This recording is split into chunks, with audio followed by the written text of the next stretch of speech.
Berikut adalah kasus 2. Di sini terkait dengan motivasi belajar untuk meningkatkan hasil belajar murid. Terkait dengan praktik coach khusus yang ditampilkan adalah kisah seorang guru yang menghadapi kendala, yaitu murid yang kurang memiliki motivasi belajar sehingga hasil belajarnya tidak maksimal. Latar belakang yang ditemukan murid tersebut memiliki karakteristik berbeda-beda dan memerlukan kebutuhan dasar yang harus dipenuhi, yaitu dari segi minat dan gaya belajarnya. Guru tersebut ingin meningkatkan motivasi belajar muridnya dan berharap mendapat solusi sesuai dengan tujuannya. Guru tersebut bercerita bahwa dalam proses pembelajaran sudah sesuai dengan rencana pembelajarannya dan kurikulum. Siswa pun mengikuti pelajaran dengan baik. Bagaimanakah cara Anda menyikapi hal ini? Kita langsung ya Pak, dengan menggunakan alur Tirta. Baik Bu, Baik. siap. Oke. Selamat siang Pak Firman. Selamat siang Ibu Tik-Tik, apa kabarnya? Semoga baik dan sehat selalu ya Bu. Terima kasih, Alhamdulillah saya dalam keadaan sehat. Semoga Bapak juga sehat selalu ya Pak. Amin Ibu. Maaf nih, kelihatannya sepertinya ada yang ingin dibicarakan ya Bu. Betul Pak. Begini Pak Firman, boleh saya minta waktunya sebentar saja? Oke Bu, baik kalau begitu kita ngobrol santai aja ya Bu. Siap Pak, terima kasih atas waktunya. Begini Pak, saya ada kendala atau masalah terkait pembelajaran murid saya di kelas Pak.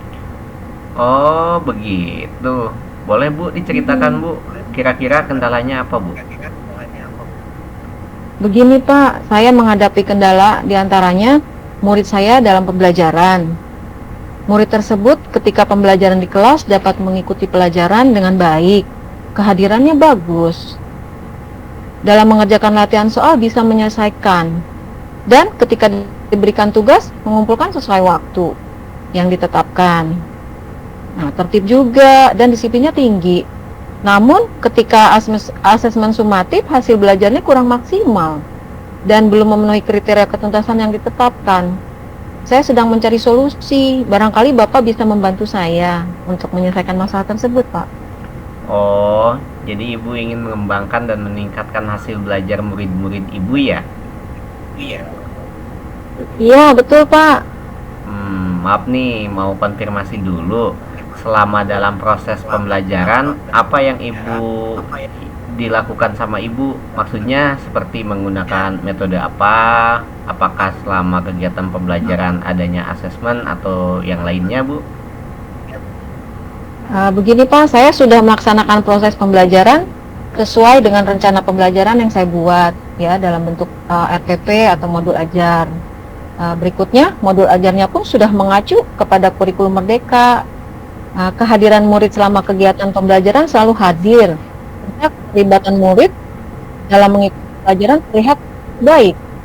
Selain itu, sebelum pembelajaran mulai gitu ya Pak ya, dilakukan asesmen awal pembelajaran Pak. Baik Bu, saya mau konfirmasi lagi nih ke Ibu.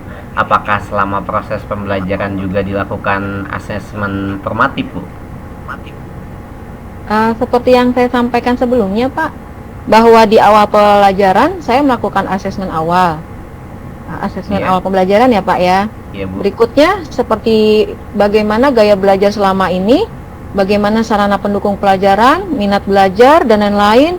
Kemudian dilakukan pemetaan murid untuk menjadi bahan pertimbangan menentukan metode yang akan digunakan. Selain itu, asesmen formatif yang sudah saya lakukan dengan berbagai cara diantaranya self assessment atau penilaian diri pada murid Pak. Oh, baik Bu.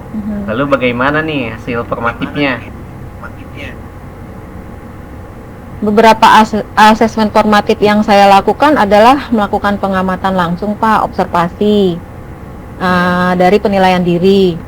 Hasilnya ya melalui pengamatan dari penilaian diri tersebut diduga bahwa murid tersebut mendapatkan hasil yang tidak maksimal Pak.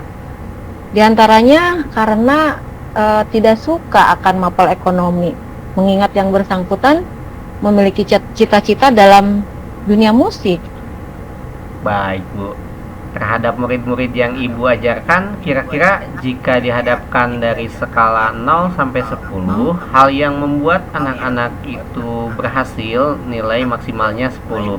Dan jika belum berhasil, 0. Kira-kira yang dilakukan oleh Ibu selama ini untuk memotivasi siswa dalam meningkatkan hasil belajar berada di skala berapa ya, Bu? Setelah saya lihat dan saya amati masih di skala 5, Pak. Baiklah, jika masih di skala 5 bisa dijelaskan, Bu, maksudnya gimana, Bu? Jadi begini, Pak, skala 5 itu maksudnya ketika saya coba observasi, kita observasi kembali gitu ya, Pak ya. Saya lihat perkembangannya masih belum maksimal. Berikutnya hasil belajarnya juga masih belum menghasilkan gitu yang baik. Nah, karena saya rasakan belum maksimal itu, jadi masih 50-50 gitu, Pak. Motivasi belajarnya juga masih belum terlihat. Iya, baik, Bu. Dari skala 5 tersebut, tentunya kita sebagai guru ingin meningkatkan hasil belajar murid melalui motivasi belajar murid tersebut. Lalu, kiranya Ibu ada ide atau gagasan lain untuk meningkatkan hasil belajarnya, Bu? Ada, Pak. Saya akan mengajar murid dengan metode lain yang mengarah pada penerapan ekonomi dalam kehidupan sehari-hari atau masalah konteks mapel ekonomi. Hal ini dilakukan untuk meyakinkan ya bahwa setiap kehidupan sehari-hari itu tidak pernah luput dari aplikasi ekonomi. Begitu, Pak. Itu bagus sekali, Bu. Sebaiknya berikan contoh sederhana saja, Bu, yang setiap murid pasti secara tidak sadar sedang menerapkan ekonomi ya, Bu ya. Betul, Pak. Saya akan memperhatikan karakteristik anak minatnya, bakatnya, dan tingkat kemampuannya, Pak. Berikut saya akan mengajak murid berdasarkan pengalamannya penerapan konsep ekonomi dalam kehidupan sehari-hari. Begitu juga nanti ketika melakukan asesmen akan mengangkat masalah-masalah konteks agar murid dapat memecahkan masalahnya dengan berpikir kritis.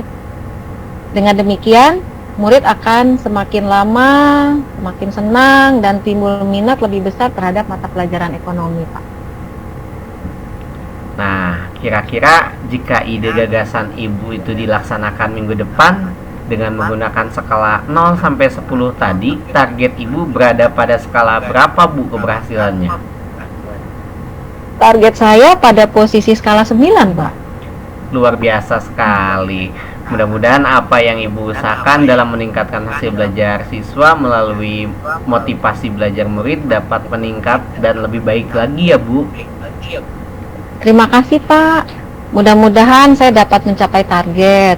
Dan insya Allah harapan saya ke depan setelah melakukan evaluasi dan tindak lanjut terhadap apa yang sudah saya lakukan, saya dapat mencapai skala keberhasilan di angka 10. Mantap, luar biasa sekali. Mudah-mudahan ketika gurunya memiliki semangat dan motivasi besar, muridnya juga memiliki motivasi besar juga sehingga dapat meningkatkan hasil belajarnya.